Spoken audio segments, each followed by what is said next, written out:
Hi, welcome back to another update. First off, I kind of apologize for the lighting. I don't have any really good internal lights, and it's kind of a gloomy, possible rainy, maybe even thunderstorm type day. We're due to get that later on, so lighting is going to be iffy, but we'll make do. So it's been about a month since my last update, not since my last video, since I have done some tags. But I have to do these a little bit more frequently because I'm piling up too many books that I want to have to talk about all at once, and that basically turns into a monthly wrap-up, which I was trying to avoid. But let's go ahead and get caught up. So last time I mentioned an update, I was reading Daphne du Maurier's Hungry Hill. I have it as an ebook. I finished that. This was the January read for the Daphne du Maurier project on Goodreads. This is hosted by a booktuber named Ange over at Beyond the Pages. Every month we're reading another one of du Maurier's works in the order in which they were published. And this particular one, I kind of mentioned, I think, in the last update, but just to give you a synopsis of it, we have two families, the Brodericks and the Donovans. The Brodericks live at Clonmere Castle, situated near Hungry Hill. This is land and property that used to belong to the Donovans. So we have kind of a Hatfield and McCoy type animosity between these two families. The main patriarch of the Brodericks is Copper John. He's nicknamed Copper John because he ends up deciding to mine the copper in Hungry Hill. And he ends up employing some people from outside, but also within the village around them. And it does, provide an income for these families, but they're still also resentful of the Brodericks being there. And the Donovans also work for Broderick too. But they kind of underhandedly steal from him, and he finds out and kind of fights back. Bad situations happen, just causing more animosity between these families. Now, Copper John has two sons, Henry, who's kind of the oldest and also destined to kind of take over the mines, and then you have the younger son, John, who has no interest whatsoever. He seldom even visits the mines. He kind of detests kind of the destruction of Hungry Hill and the beauty of it because of the mining going on. And he would just rather race his I think it's greyhounds or whatever. But due to some situations that happen, he ends up being the one having to take over the mines. And he puts very little effort into it. He leaves it up to the managers and stuff to kind of run it for him and things. But eventually it'll pass down in generations down to his family and through his sons and stuff, and it's just a multi-generational saga of this particular Broderick family and the relationship to the hill and the village and everything. And it was just kind of an okay. I mean, it definitely stunning for her writing and her descriptions and things of the area, but the storyline itself was just so-so. Next, I listened to the audio of Elizabeth Peters. This is the Seeing a Large Cat. I'm not sure which number it is in the Amelia Peabody series. I meant to check that out before I came here, but I read these in physical form quite some time ago, and I'm kind of revisiting these now all in audio because I love the narration done by Barbara Rosenblatt. She really brings these characters to life. And from what I recall, it's either this one or maybe the one after that, is about when I stopped reading the series originally because I started to kind of lose interest in it. This particular one was just, again, a so-so novel for me. We have our main character, Amelia Peabody. She's married to Emerson Radcliffe. They're both Egyptologists. They have a 16-year-old son named Ramses. He's rather precocious when he was younger. That hasn't much changed. They have since fostered another young man by the name David. He's about the same age as Ramses, and then a young girl named Nefret. She's about 18 or 19 or so. But she is also kind of wants to do everything that the boys do. From horseback riding, smoking, whatever, digging in tombs. She's very much like Amelia in that aspect too. So she definitely has an interest in the field of archaeology as well. So this particular storyline, we have the Emersons off on a dig, and they discover a body in a tomb.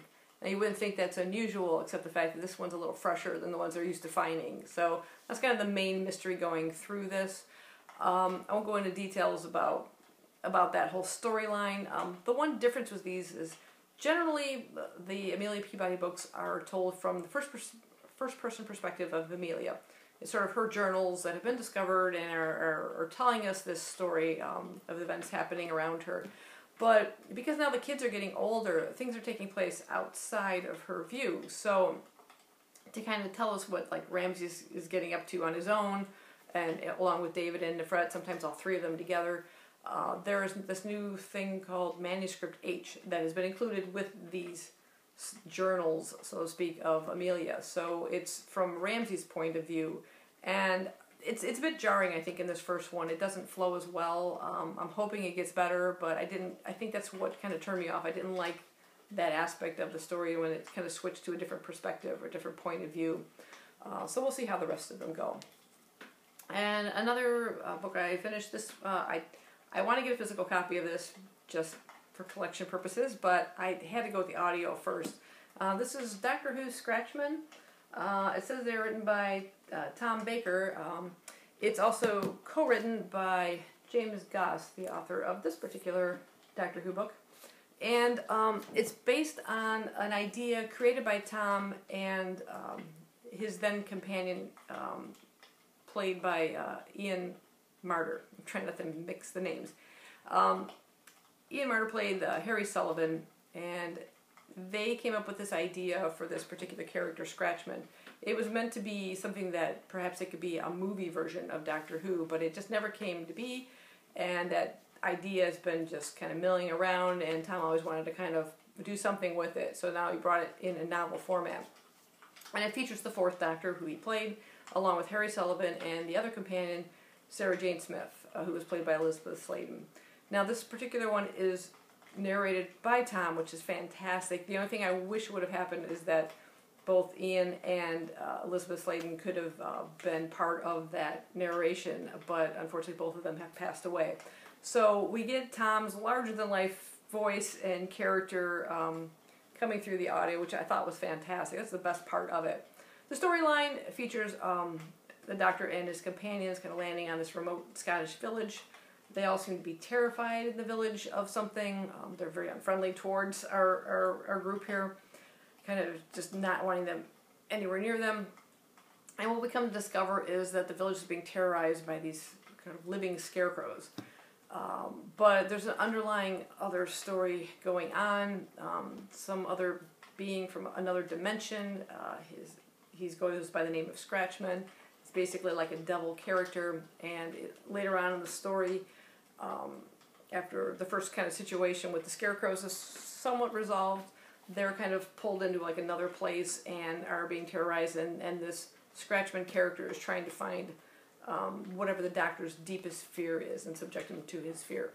Now, surrounding these stories is another story, is sort of like a trial of the Time Lord type thing going on, which we saw during the series, but featuring Colin Baker, the Sixth Doctor.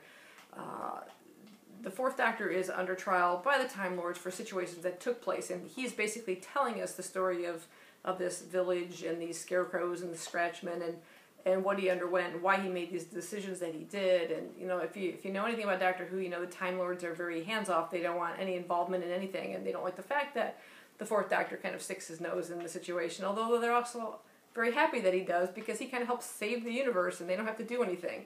But then they get mad at him for doing it. So you have that overlying kind of story surrounding everything else. Now, this story being kind of told from the first-person point of the Doctor in those situations worked great. And again, you have to really, you know, for me, the Fourth Doctor is like my Doctor. He's the one I started watching when I started watching the series. So always my favorite, and I love all the little quirks of his character and his relationship with Harry and Sarah Jane Smith, and I love those whole situations, and I think he does a fantastic job narrating it. But there are situations that take place that aren't in front of the Doctor, like things that are happening to Harry or things that are happening to Sarah, that then the Doctor is narrating to us. But how can he? He hasn't seen that. So that kind of switch from first to third person kind of thing was a bit strange. So that's the one little drawback on it. But overall, I still really enjoyed it. If you like Doctor Who, you're going to love it. So I definitely recommend the audio version of it if you're a huge Tom Baker fan like I am. Moving on from there, what else have I finished? I dove into some manga. I've been getting into this series that I've heard talk about, people saying it's just really good.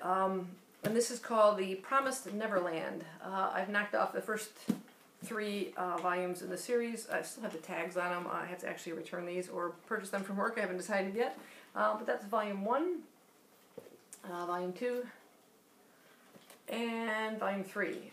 Now I'm just going to read a little bit of the synopsis back here. It kind of just gives you a really good description of it.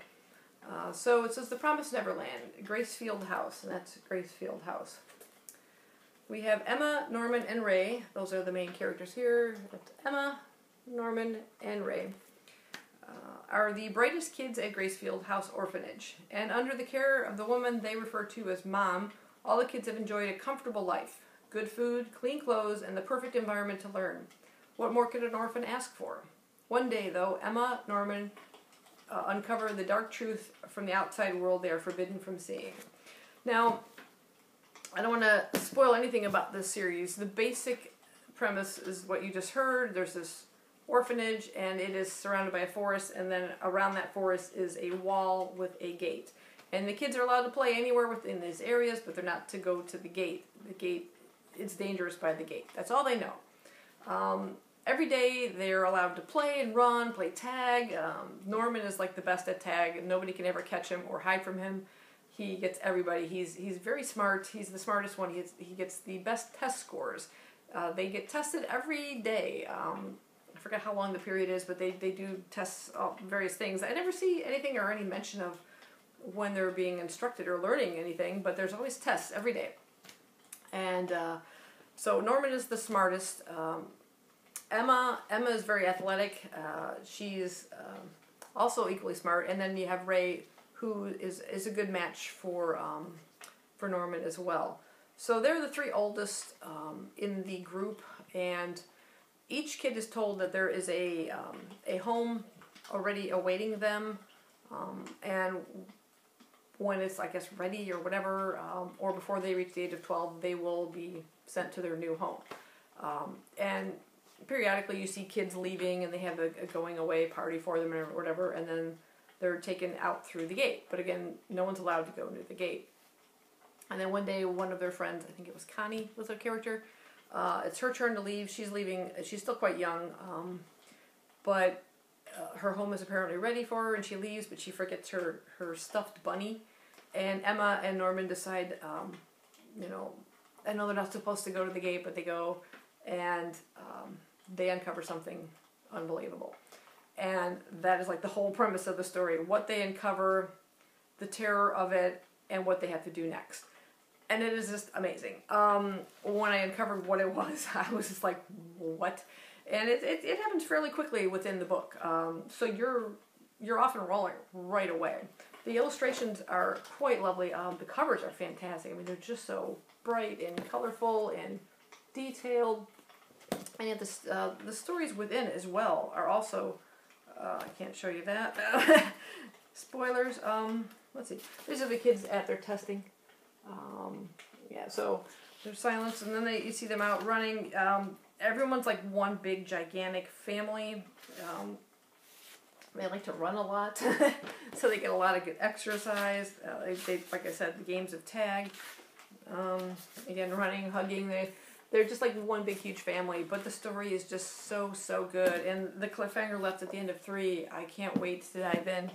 So I actually already have volume 4 ready to go. I have 3 more I can get a hold of, and I think there's 2 more already out. So at least I think we're up to around 8 or 9. But if you're looking for a good manga series, real intriguing story, and great artwork, I highly recommend this. And by the way, I'm going to go try and pronounce them. Those are the authors and the artist right there. And it's put out by Viz Comics. Highly recommend this one. In addition to what I'm currently reading, I am participating in the read-along over at Steve Donahue's channel. We are reading the Eustace Diamonds. This is the 3rd book in the Palliser series. I have got about 70 pages left, and the read-along ends this Sunday. So today is Saturday. I have all day off today in this nasty weather to read. So I should be able to finish this today, tomorrow at the latest. And I'll probably talk more about it then, but it's really good. It's super long. It's over 700 pages. But yeah, it's really good. I'm really enjoying it. What else? Oh, I had left off reading the second book in the Palliser series. This is Phineas Finn, because I was a bit behind on last month's read-along for it. I still have that much to go. Since there's about a week left in this month, I'll probably end up maybe diving back into this. I'm not sure if I'll finish this off or just set it aside for a later date. Left it at a good point. It wasn't like I needed to finish this to read this, because there's multiple characters that kind of jump in and out of this series. They don't necessarily flow together. There's a sequel to this later on, Phineas Redo, I think it is. But so it's not a direct sequel, so it was okay to kind of skip ahead. So I'll either jump back into this, or because I've been so deep in the Eustace Diamonds, I've fallen behind on the Daphne du Maurier read-along. So this month I should have been reading The King's General, and I haven't even turned a page yet. I have it as on an ebook here.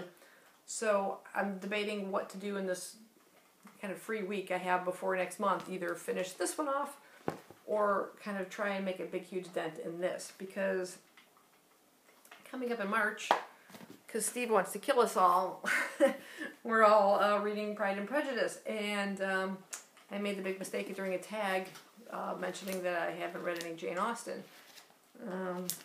So it became a mandatory read-along, which is cool. See, sometimes these read-alongs, it's like, oh, another thing I want to read, but there's other things I want to read my own that I want to choose to read, but then these come along, and I'm like, well, that's a good kick in the pants to pick it up and finally read it.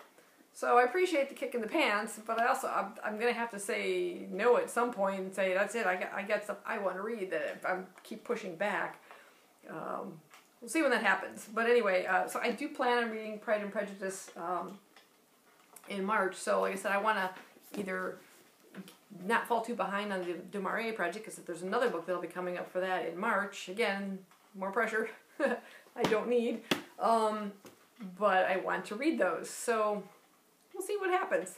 It's a toss-up between what I'll be reading next. One other thing. And I don't have it with me now.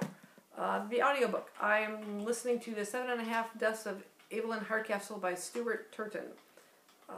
Very strange book.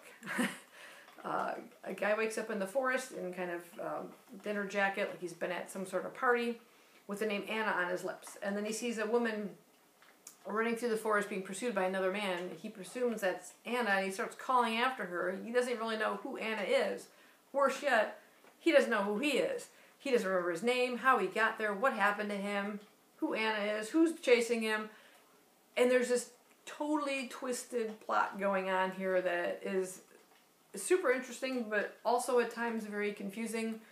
But I am enjoying it. I'm curious to see where it's going to go. I'll talk more about it when I finish it up. But anyway, we're now all caught up on what I've been reading so far. What have you been reading? You reading anything interesting? Does any of this sound interesting that you might want to jump into? Let me know down below, and I'll see you guys next time, hopefully not too late, for an update. Bye-bye.